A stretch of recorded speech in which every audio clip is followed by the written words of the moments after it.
Hi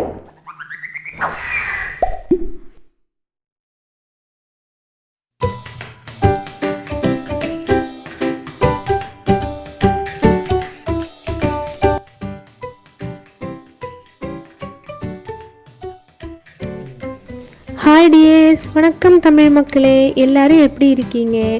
இன்றைக்கி வந்து கத்திரிக்காய் சில்லி எப்படி பண்ணுறதுன்னு பார்க்கலாம். இங்கே 1/4 கிலோ கத்திரிக்காய் எடுத்திருக்கேன். ஒரு பவுலில் வந்து கொஞ்சம் உப்பு, தண்ணி ஊற்றி வச்சுக்கோங்க.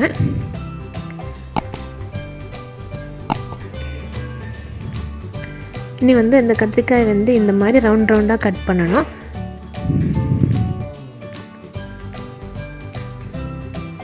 இந்த ஷேப்பில் கட் பண்ணி அந்த தண்ணிக்குள்ளே போட்டுக்கோங்க. மீதி உள்ளதெல்லாம் நம்ம கட் பண்ணி அந்த உப்பு தண்ணியில் போட்டு வைங்க.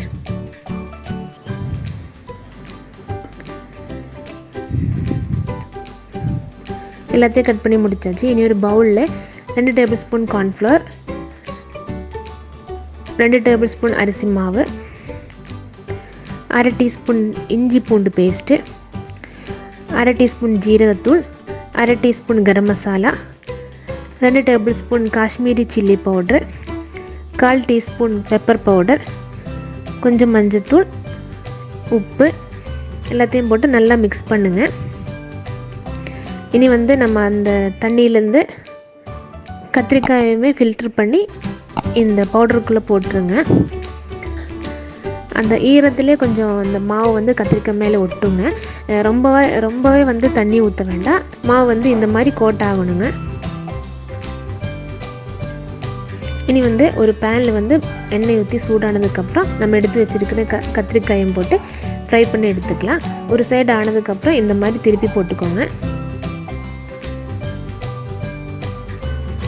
இப்போ ஆயிடுச்சு, நம்ம பிளேட்டுக்கு மாற்றிக்கலாம். எல்லாமே நான் இங்கே ஃப்ரை பண்ணி எடுத்தாச்சு.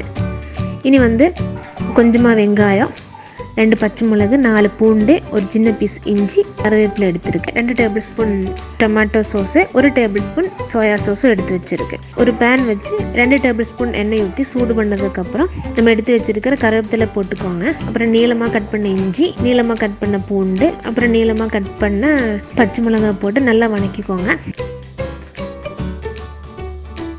அதுக்கப்புறமா எடுத்து வச்சுருக்கிற வெங்காயத்தையும் போட்டு நல்லா வணக்குங்க. கொஞ்சமாக உப்பு போட்டுக்கோங்க. அப்புறம் சோயா சோஸ் எடுத்து வச்சுக்கிற சோயா சோஸ் ஊற்றுங்க. அப்புறம் தக்காளி சோஸ் எடுத்து நல்லா மிக்ஸ் ஆனதுக்கப்புறம் 2 டேபிள் ஸ்பூன் தண்ணி ஊற்றிக்கோங்க.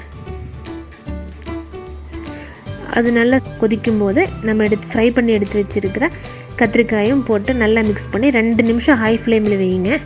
நம்மளோட கத்திரிக்காய் சில்லி ரெடி ஆயிடுச்சு.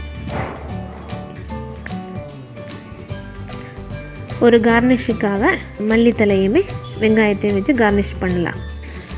இது வந்து சப்பாத்தி, நான், ஃப்ரைட் ரைஸ் அந்த மாதிரி எல்லாத்துக்குமே நல்லாயிருக்கும். இந்த வீடியோ பிடிச்சிருந்தா லைக் பண்ணி ஷேர் பண்ணுங்கள்.